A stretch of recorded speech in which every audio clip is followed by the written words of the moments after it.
Mesdames et messieurs, bonjour, ravi de vous retrouver et une nouvelle édition de Midi au Caire pour ce lundi 18 octobre 2021.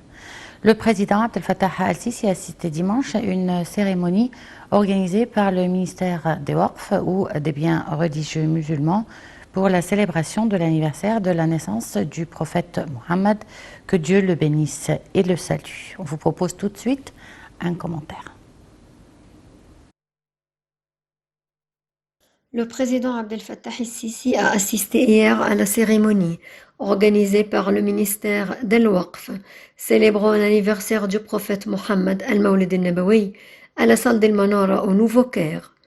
De sa part, le grand imam Cheikh del-Azhar Dr Ahmad al-Tayyib a offert le Coran au président al-Sisi. Le chef de l'État a prononcé un discours à l'occasion de ce glorieux anniversaire au cours duquel il a félicité le grand peuple d'Égypte et tout le peuple arabe et islamique, priant Allah le Tout-Puissant de la rendre à nous et au monde entier avec la bonté, la charité et les bénédictions. Le président Assisi a affirmé que la question de la prise de conscience et la bonne compréhension de la religion sont parmi les priorités les plus importantes de la période actuelle. Le président Assisi a confirmé l'importance de la coordination de tous les efforts afin d'élaborer une pensée éclairée et rationnelle qui façonnerait une personnalité saine, capable de faire face aux défis et de construire le tas de l'avenir. Le chef de l'État a appelé les institutions religieuses à multiplier leurs efforts pour propager les valeurs de la tolérance et de la coexistence. Le président Assisi a d'autre part honoré un nombre de figures honorables du domaine de la prédiction au cours de la cérémonie organisée par le ministère des Waqf à l'occasion d'Al-Mawlid al-Nabawi. Abdel Fattah al-Sisi a échangé les vœux avec les rois, les présidents et les émirs des pays arabes et musulmans à l'occasion du Al-Mawlid al-Nabawi, l'anniversaire de la naissance du prophète Mohammed, à lui bénédiction et salut. Le chef de l'État a également adressé hier ses vœux les plus sincères à tous les Égyptiens à l'intérieur et à l'extérieur du pays pour la même occasion. Le ministre de l'Intérieur, Mahmoud Tawfiq, les présidents du Conseil des députés et du Sénat ont de leur côté envoyé des messages de vœux au président al-Sisi à cette occasion glorieuse.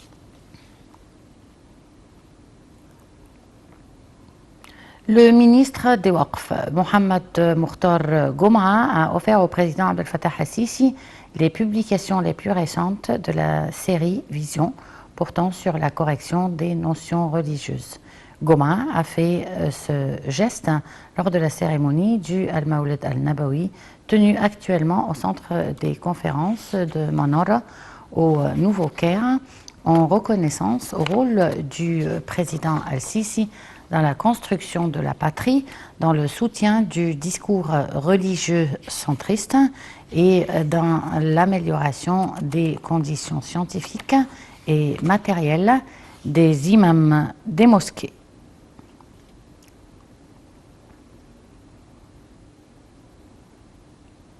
De son côté, le grand imam d'Al-Azhar, Cheikh Ahmad al-Tayyib, a félicité le président Abdel Fattah al-Sisi, le gouvernement et le peuple égyptien, mais aussi tous les pays arabes et islamiques, appelant les musulmans à suivre l'exemple du prophète Mohammed, à lui bénédiction et salut, qui était la pleine incarnation des hautes valeurs morales. Dans son allocution lors d'une cérémonie organisée à l'occasion de la naissance du prophète, à lui bénédiction et salut, le grand imam a déclaré que le Mawlid coïncide cette année avec la commémoration de la victoire d'octobre, cette victoire qui nous a toujours emplis de fierté envers la grande armée égyptienne. Dr Al-Tayyib a indiqué que la célébration de l'anniversaire de la naissance du prophète Mohammed, à lui bénédiction et salut, était une célébration de la révélation divine et de la perfection humaine au plus haut niveau. Dr Al-Tayyib a ajouté que le prophète a atteint un tel stade de moralité qu'il a été surnommé l'être parfait, vu sa disposition aux vertus et aux moteurs les plus nobles. Le patriarche des Coptes catholiques d'Égypte, Lamba Ibrahim Ishaq, a présenté ses vœux au président Abdel Fattah al-Sisi et aux responsables de l'État à l'occasion de la naissance du prophète Mohammed, à lui bénédiction et salut. À cette occasion, Lamba Ishaq a souhaité bonheur et paix au peuple égyptien.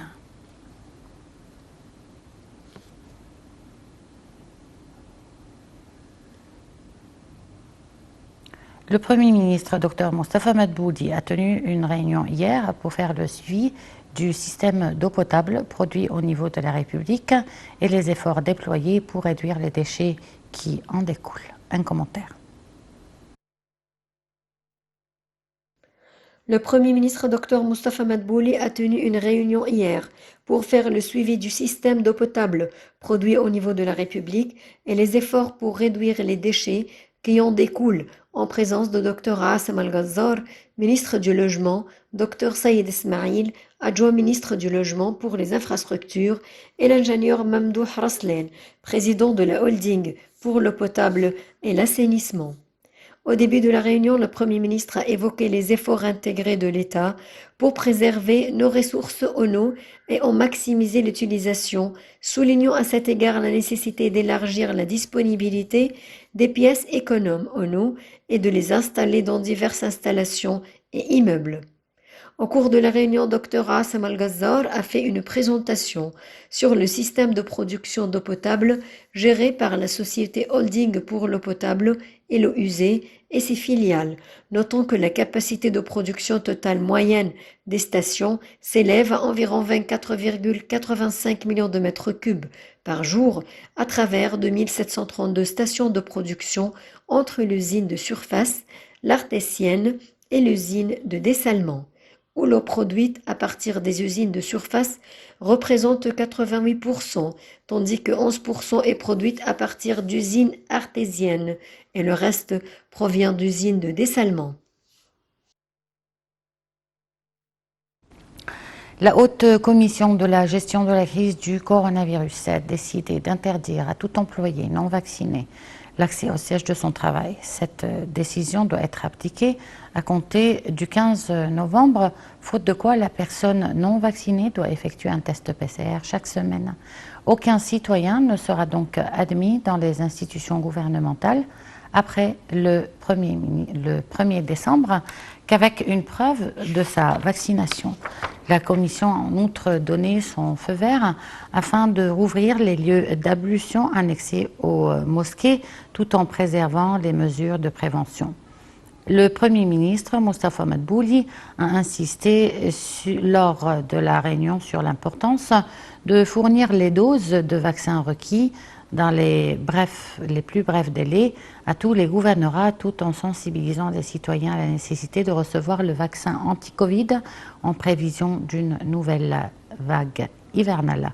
Le Premier ministre a annoncé une allocation d'1 milliard de livres égyptiennes pour couvrir les dépenses de la gestion de la crise pandémique.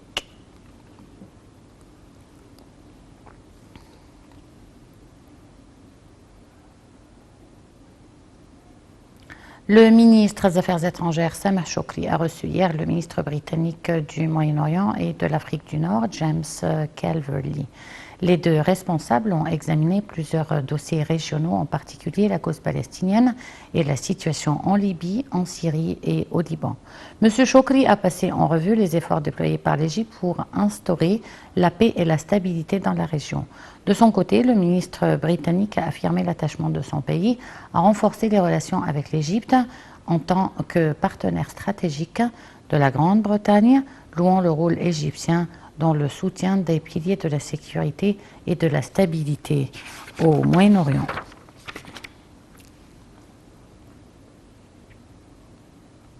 La première dame d'Égypte, Mme Intisar al-Sisi, a salué les jeunes volontaires égyptiens qui font le tour des villages égyptiens en vue de fournir l'aide dans le cadre de l'initiative présidentielle Une vie décente, et ce à l'occasion de la Journée mondiale de la lutte contre la pauvreté.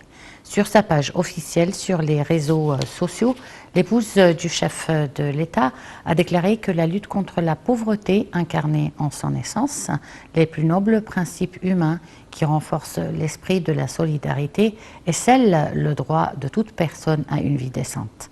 Madame Intisar Al-Sisi a ajouté que l'État poursuivrait ses efforts pour améliorer les conditions de vie de près de 58 millions de citoyens dans plus de 4500 villages. La ministre de la Santé, Hala Zaïd, a entamé aujourd'hui une visite à Ouganda. Cette visite s'inscrit dans le cadre de la coopération entre les deux pays dans le secteur de la santé. La ministre assistera à l'inauguration du centre médical pour les soins médicaux dans la ville de Jinja, mis en place grâce à la coopération avec le secteur privé égyptien.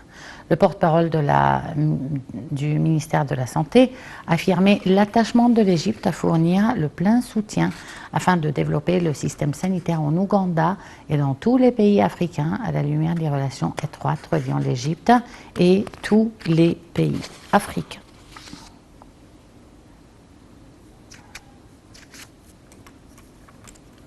C'était donc tout pour cette édition de Midi au Caire. Merci de l'avoir suivi et agréablement avec la suite de nos programmes.